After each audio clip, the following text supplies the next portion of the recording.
করে লক্ষ লক্ষ টাকা খরচ করে গেছে, কিন্তু বিমানবন্দরে থেকে ডেড বডি লাশ লইয়া বাড়িতে ফিরছে। এ বাবারা, বন্ধুরা, গভীর মনোযোগ। এই পৃথিবী থাকার জায়গা না। কে কয়দিন থাকবো, কে কোথায় যাব, কার মৃত্যু কোথায় হবে জানে একমাত্র আল্লাহ। জানে কে?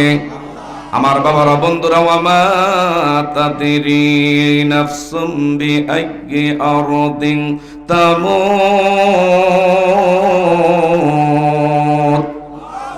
আমার মৃত্যু কোথায় হবে, কিভাবে হবে, কোন জায়গায় হবে একমাত্র জানে আল্লাহর নাম উচ্চারণ করতে কারো অসুবিধা আছে না? কোনো লজ্জা লাগে? এই জবানের মালিক কে? আমাদের খাওয়ায় কে? আরেকটু ধরে বলেন, এমন বহু লোক আছে এক সময় শরীরের গর্জনে তর্জনে, অনেক যুবক দেখছি আমার ভাইরা, রক্তের গরমে রাস্তায় মুরব্বীরা পর্যন্ত তার সামনে সাহস করে কথা বলে নাই। এমন বহু যুবক দেখছি প্যারালাইজড হইয়া হাত সামনের জায়গায় এখন সামনে নাই, হাত গেছাগা পেছনে। আমার ভাইরা, গাল মুখ এমন তেরা বেঁকা হইয়া এখন ঘরের মধ্যে আমার বাবারা, বন্ধুরা, সে বিছনার মধ্যে ছটপট করে। কাজে অহংকার, দেমাগ, গর্ব, রিয়া, বিদ্বেষ এগুলো ভালো নয়। কথা বলেন ঠিক না ঠিক? কারণ কি, ইয়াকুমুল হাসাদ ফাইন্নাল হাসাদা ইয়াকুমুল হাসানাতি কামা তাকুলুন নারুল হাতাব আও কামা ক্বালা আলাইহিস সালাতু ওয়াস সালাম। এ বাবারা, বন্ধুরা, হিংসা দিয়া এটা জ্বলন্ত আগুনের চেয়ে বড় মারাত্মক ব্যাধি। আগুনের মধ্যে যেরকম লাকড়ি দিলে আগুন যেমনে জ্বালায়া পোড়াইয়া ছাই কইরা ভস্মীভূত করে দেয়, যদি কারো ভিতরে অহংকার থাকে, দেমাগ থাকে, আমি টাকাওয়ালা, পয়সাওয়ালা, আমার মতন এবং দামি, আমার মতন নামি আর কে আছে, এই দেমাগ যদি কারো ভিতরে থাকে, আপনার জীবনের নামাজ, রোজা, হজ, যাকাত এগুলো কোনো কাজে আসবে না। সমস্ত কিছু শয়তান আপনার থেকে বাবারা, বন্ধুরা, হাইজেক কইরা নিয়ে যাইতেছে। কারণ একমাত্র অহংকার, দেমাগের এটা একমাত্র লক্ষণ শয়তানের। কথা বলেন ঠিক না ঠিক? আমার বাবারা, বন্ধুরা, গভীর মনোযোগ। নবীজির কলিজার টুকরা সাহাবায়ে কেরাম কেমন আমার আল্লাহর প্রতি ভয় ছিল, তাকওয়া বান এরা ছিল। নবীজির একজন কলিজার টুকরা সাহাবী, যার নাম হযরতে সাদ সালামি। সুবহানাল্লাহ বলবেন না? আমার দিকে তাকান, আলোচনা বুঝতে কারো অসুবিধা হয় নাকি? এই মাহফিলের মধ্যে আজ থেকে আরো 2 বছর আগে না 3 বছর আগে একবার আসছি, আশেপাশে আসছি। আমি আপনাকে পুরান লোক। এ বাবারা, বন্ধুরা, আমি নতুন মুখ না। কথা বলেন ঠিক না ঠিক? আমার ভাইরা, আমারে আল্লাহ কোত্থেকে কোথায় আনছে এর শুকরিয়া আদায় করে শেষ করতে পারবো না। আমার অনেক পরিচিত লোক, এই যে এক ভাই আইছে আওয়াজ পাইয়া, আমার দিকে তাকান, গভীর মনোযোগ। বলতেছিলাম, আমার নবীর কলিজা টুকরা একজন সাহাবী। ও বাবারা, বন্ধুরা, দেখেন, অহংকার মুক্ত যদি দিল থাকে, আল্লাহর ভয় যদি অন্তরে থাকে, নবীর প্রেম যদি সিনার মধ্যে থাকে, ওই ব্যক্তির দাম, ওই ব্যক্তির বাবারা, বন্ধুরা, মর্যাদা বাড়ায়া দেয় কে? গভীর মনোযোগ। আপনি যত দুনিয়াতে ছোট হবেন, মানুষের কাছে যত ছোট আপনি নিজের ভাববেন, মানুষের মাঝে বড় করে দিবেন কে? আরো যখন বড় বানায় দেয় কে? আমার ভাইরা, হযরতে সাদ কালো, যার নাকের সেন্টার ঠিক নাই, মুখের মধ্যে কোনো গিরিজ নাই, চেহারার দিকে মানুষ তাকাইলে চোখ সাথে সাথে জমিনের মধ্যে আমার ভাইরা এইভাবে ফেলতো। কারণটা কি জানেননি? গাল 2টা ছিল ফাড়া ফাড়া রেল লাইনের মতো। শুধু তাই না, যার বাড়ি নাই, যার ঘর নাই, যার এমন আপন বলতে দুনিয়ায় আমার নবী ছাড়া, আল্লাহ ছাড়া কেউ না। আল্লাহু আকবার কোন? আমার নবীর কালিমা গ্রহণ করার পরে নবীজি যখনই কোনো মজলিসের মধ্যে আলোচনা করত, এই কালো সাহাবী আমার নবীর সামনে সামনে গিয়া বসে আলোচনা শুনতো। আমার নবী তো একদিন ডাক দিয়া করে, সাদ,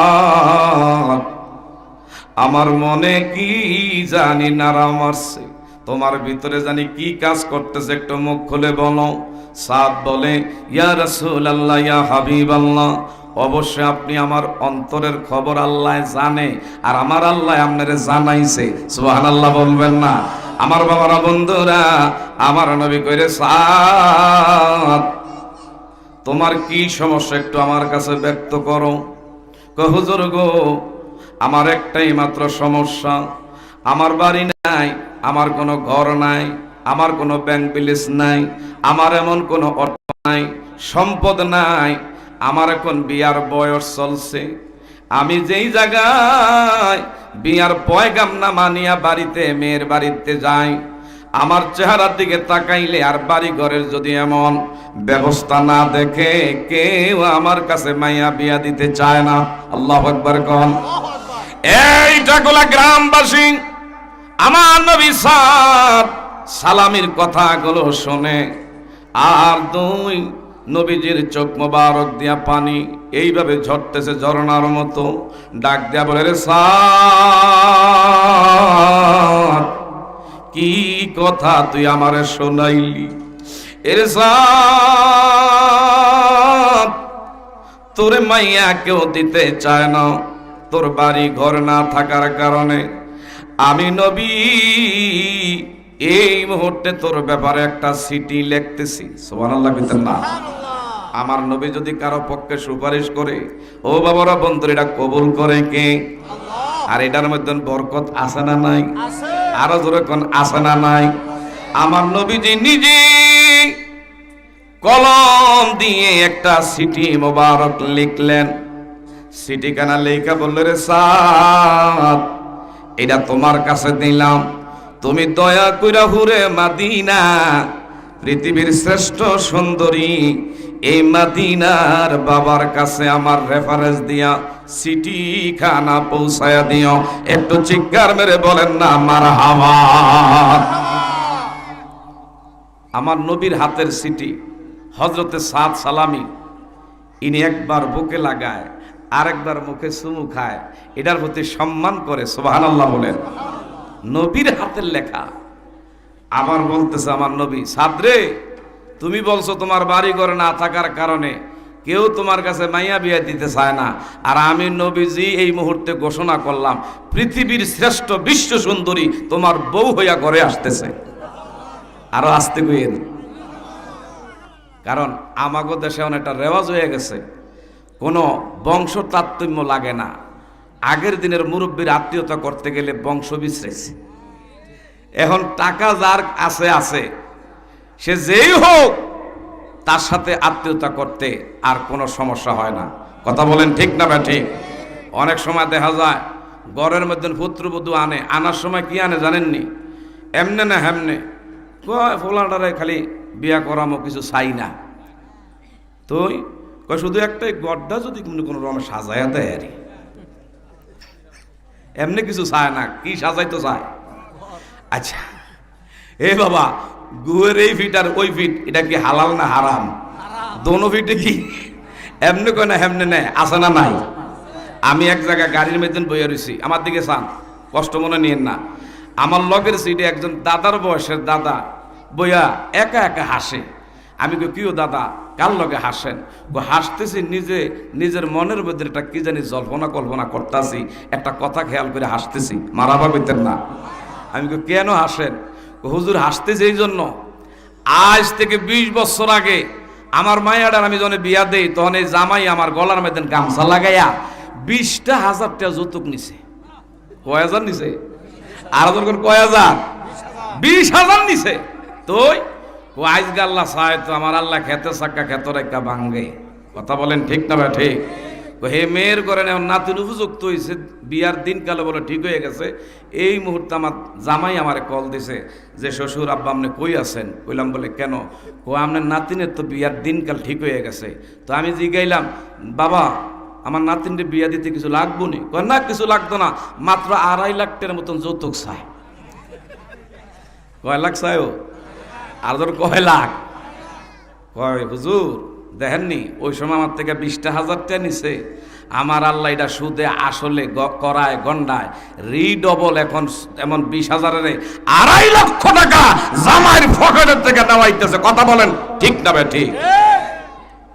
আর কিছু কিছু জায়গায় তো আছে ছেলে হইলে যে কি খুশি, মেয়ে হইলে একটা আমাবস্যার মতন ঘোর অন্ধকার। গেছাগারে মাইয়া হইছে মানে আমার ঘর দরজাটা গেছাগা, নাউজুবিল্লাহ কইতেন না। আমার বাবারা, বন্ধুরা, আর আমাদের দেশের মেয়ে ছেলেরাও এমন অনকা বর্তমান অবস্থায় আলটা মটন যে যোগ আসছে, আমার বাবারা, বন্ধুরা, যদি ছেলে ধার্মিক হয়, নামাজিওয়ালা হয়, আল্লাহওয়ালা হয়, টুপিওয়ালা, জুব্বাওয়ালা, মসজিদওয়ালা, এমন যদি নবীর প্রেম অন্তরে থাকে, কয় বাবা ভাগল হইছে। এটা কি সমাজে বর্তমানে চলে? এমন আছে না নাই? নামাজিওয়ালা হের কাছে এটা ভালো না।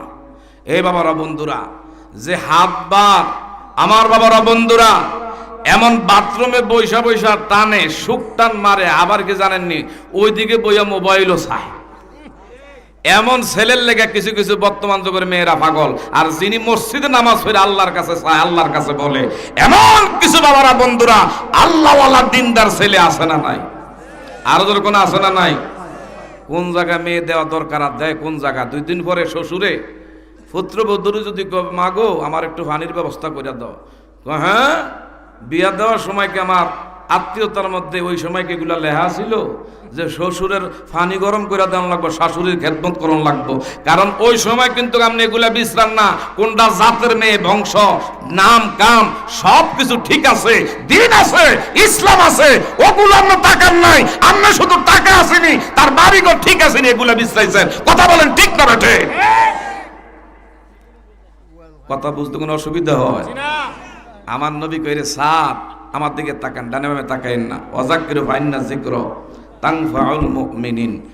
মুমিনদের সামনে কোরআনের আলোচনা যত বেশি হয়, ততই কিন্তু বাবারা, বন্ধুরা, মুমিন ব্যক্তি আমল করার আগ্রহ, তাসির পয়দা করে দেয় কে? আল্লাহ। আর যখন পয়দা করে দেয় কে?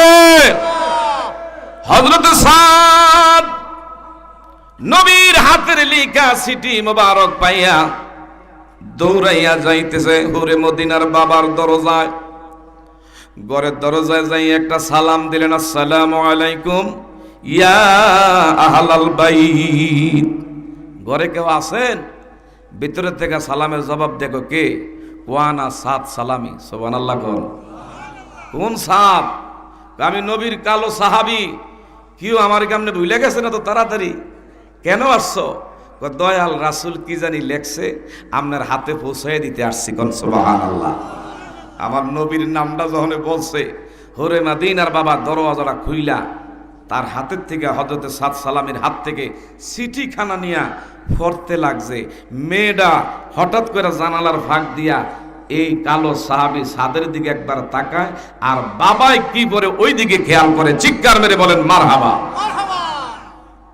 এখন সাদ সালামি কহারে ফরতে আছে ঠিকই, আমার যে নবীজি কইছে হুরে মদিনার আমি হাজব্যান্ড হব, স্বামী হব, ইনি আমার ঘরের সহধর্মিনী হবে, আমার চেহারার দিকে যদি একবার খালি হুরে মদিনা কোন রকম দেহে, তাইলে আই নো লাইক কইয়া ডিলাইট করে আমার এখনে মনে বিদায় করে দিবে। আল্লাহু আকবার।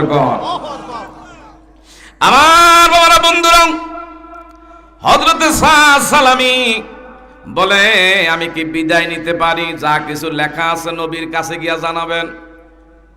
হযরত সাদ সালামির কথা শুনি না হুরে মদিনার বাবাই বলে, এরে সাদ, যে সুন্দর লেখা আমার দয়াল রাসূল লিখছে, এখানে আমার মেয়ের একটা মতামতের দরকার আছে না নাই? অনেক জায়গায় মেয়ের বিয়ে দেয়, মতামত নেয় না, 2 দিন পরে কিন্তু সংসার টিকে না। ছেলের বিয়ে করায় তারা মতামত নেয় না। এই যে গত কয়েকদিনের আগের ঘটনা, আমার এখানে মেয়ের মতামত নিছে কি জানি না, কিন্তু আমার ভাইরা, আমার বাবারা, যেদিন মেয়ের, আমার বাবারা, বন্ধুরা, গায়ে হলুদের এই ধরনের অপসাংস্কৃতিক এই অনুষ্ঠান করতে গেছে, আরেকজনের লগে এই মেয়ের সম্পর্ক আছে, গরু আনছে, সব আনছে, সব কিছু খরচ করবে, কিন্তু মেয়ে ওই অনুষ্ঠান থেকে আরেকজনের লগে হাত দিয়া ফলায়ন করে গেছে গা, কারণ তার মতামত পুরাপুরি আগের থেকে নেয় না। কথা বলেন ঠিক না ভাই? ঠিক। বর্তমান সময়ে অনেক গার্ডিয়ানরা ছেলে মেয়ের মতামত না নিয়ে আত্মীয়তা করে, 2 দিন পরে কিন্তু পরক্রিয়ার বাপ জমায়। কথা বলেন ঠিক না ভাই? ঠিক। এই জন্য ছেলে মেয়ের মতামত নেই, এটা হলো নবীর সুন্নাতে রাসূল। চিৎকার মেরে কোন মারহাবা। ওরে মাদিনা ভিতরের থেকে দেখে সাত সালামি, কিন্তু বাবাই কইতেছে রে সাত, আমার মেয়ের সাথে পরামর্শ ছাড়া কিছু বলতে পারবো? তুমি এখন নবীর দরবারে যাও, আমি আসতেছি পিছনে। হযরতে সাদ কয় হইছে, আমার চেহারার দিকে বাহেও দেখছে, আর যদি হুরে মাদিনা দেহে আমারে মনে এখনে কইতেছে যে এর লগে আত্মীয়তা চলবে। হুরে মাদিনা ভিতরে থেকে বলে বাবা ওনারে বিদায় দিতেছেন কেন? মা তুমি জানো না আমার নবী কইতেছে তোমার সাথে তার আত্মীয়তার বন্ধনে আবদ্ধ হওয়ার জন্য। এখন তোমার মতামত ছাড়া তো আমি কিছু বলতে পারি না, কইছি নবীর দরবারে গিয়ে জানাবো। আল্লাহু আকবার বলেন। আমার বাবারা বন্ধুরা, কেমন বাবার কেমন মেয়ে, ডাক দেয়া বলে বাবা কেন উনি খালি হাতে যাবে? এক্ষুনি সুসংবাদ জানায়া দেন, খুশখবরি জানায়া দেন, যেখানে আমার দিনের নবী ঘোষণা করছে এই কালো নবীর সাহাবীর সাথে আত্মীয়তা করার জন্য আমি দুই পায়ে খাড়া, কারণ নবী যেখানে পছন্দ করছে এই জায়গার মধ্যে আল্লাহর রহমত বরকত আছে, আমি দুনিয়ায় থাকতে আল্লাহর জান্নাত পাবো। বলেন সুবহানাল্লাহ। জানায়া দেন, না হয় আপনার উপরে আল্লাহর পক্ষ থেকে কোনো ওহী আসতে পারে। মারহাবা কইতেন না? তাদের ভিতরে যেমন বাবা যেমন মা এমন মেয়ে। কথা বলেন ঠিক না বে ঠিক? আমার বাবারা বন্ধুরা, হুরে মাদিনা অনুমতি দিলেন, আর সাদ সালামের পেছন দিক দিয়ে ডাক দিছে তুমি দাঁড়াও। কয় মনে হয় হুরে মাদিনা মনে কইতেছে যে আমার স্বামী হিসাবে পছন্দ করে, এটা জানানোর জন্য আমার ডাকতেছে। কারণ কোথায় আমাদের দেশে একটা কথা আছে রাজরানী, আর কোথায় হলো খেতায় মতনি। কথা বলেন ঠিক না ভাই ঠিক? কত হইলো আগরতলা আর কত হইছে আমাকে খাটের তলা। আমাকে দেশের রেল লাইনের পাথরও পাথর, আর হজরে আসদ পাথর। ওইটা যদি হাজী সাহেবরা টান দিয়ান মুখের মধ্যে লাগায়, তার 70-80-90 বছরের গুনাহটাই না তারে শোধন করে মাফ করে দেয়। আর আমাকে দেশের রেল লাইনের কমলাপুর রেল লাইনে গিয়ে আপনি একটা পাথর টান দিয়া যদি মুখের মধ্যে লাগান, নাকে যাওয়ার আগে আগে 200 বছরের প্রস্রাবের গন্ধ পাওয়া যাবে। কথা বলেন ঠিক না ভাই ঠিক? বাবারা বন্ধুরা, হুরে মাদিনা ডাক দিয়া বললেন বাবা বলে দেন আমার নবী যেইখানে আমারে পছন্দ করেছে এই জায়গার মধ্যে আল্লাহর রহমত বরকত আছে, আমি দুনিয়ায় থাকতে জান্নাত পেয়ে যাব। বলেন সুবহানাল্লাহ। ওই হুরে মাদিনার বাবা ডাক দিয়া কয় এরে আল্লাহর গোলাম, আমি আমার মেয়ের নিয়ে বড় চিন্তিত ছিলাম, আমার মেয়ে তোমারে স্বামী হিসাবে সমর্থন করেছে। আরেকটা জোরে কর, আমার দিকে তাকান, ডানে বামে তাকায়েন না। হযরত সাদ কয় আমি যখন এই মুহূর্তে আনন্দে আত্মহারা বুঝেননি, এখন আমি আমার মাঝে নাই। কোথায় হুরে মদিনা আর আমি কোথায় কালো একজন সাহাবী যার বাড়ি নাই ঘর নাই, আমার নবীর কথা আল্লাহ কবুল করছে কি করে নাই? আনন্দে আত্মহারা দৌড়ে নবীর দরবারে গেছে। আমার নবী কয় কি সাদ? খুশির জোয়ারে আত্মহারা হয়ে গেছে। সুবহানাল্লাহ কইতেন না? আমার নবী কয় সাদ তুমি তো খুশিতে আনন্দে আত্মহারা, তবে বিয়া করতে হইলে কিন্তু মাল লাগবো। কি লাগবো? টাকা লাগবো। কি লাগবো? টাকা লাগবে। হযরত আমার ভাইরা সাদ সালামি বলে ইয়া রাসূলুল্লাহ ইয়া হাবিবাল্লাহ, আল্লাহ নবী গো এই মুহূর্তে আপনি কি জানাইলেন বিয়া করতে গেলে টাকা লাগবে। আমার পকেট তো এন্টি একটা টিকলি পয়সা আমার পকেটে নাই, আমার কোনো ব্যাংক ব্যালেন্স নাই, আমার বাড়ি নাই। আমনের দরবারে যদি আপনি কিছু দেন আমি খাই, যেদিন না দেন না খাই আল্লাহর শুকর আদায় করি। মসজিদে নববীর ভিতরে আসহাবে সফা, ওই জায়গা আমার বাসস্থানের ব্যবস্থা আপনি করেছেন। আমার নবী ডাক দিয়ে বলে রে সাদ তুমি বিয়া করবা, টাকা নাই তাইলে কেমনে বিয়া করবা? আমার আল্লাহ এবং তার রাসূলে ভালো জানে। সুবহানাল্লাহ কর। আমার নবী বলল এরে সাদ আমি নবী এই মুহূর্তে 3জনের নাম ঘোষণা করব। আমার দিকে তাকান, নবীর প্রেম তাদের ভিতরে কেমন ছিল, কেমন তারা নবীর আশিকে রাসূল ছিল। আর বর্তমান সময় আমার ভাইরা কয় নিজে খাইয়া বাহের নাম, আমার অধীনস্থে বাড়ির মানুষ না খাইয়া মরলে এটা আমার কিছু আসে যায় না। কথা বলেন ঠিক না ভাই ঠিক? বাবারা, বন্ধুরা,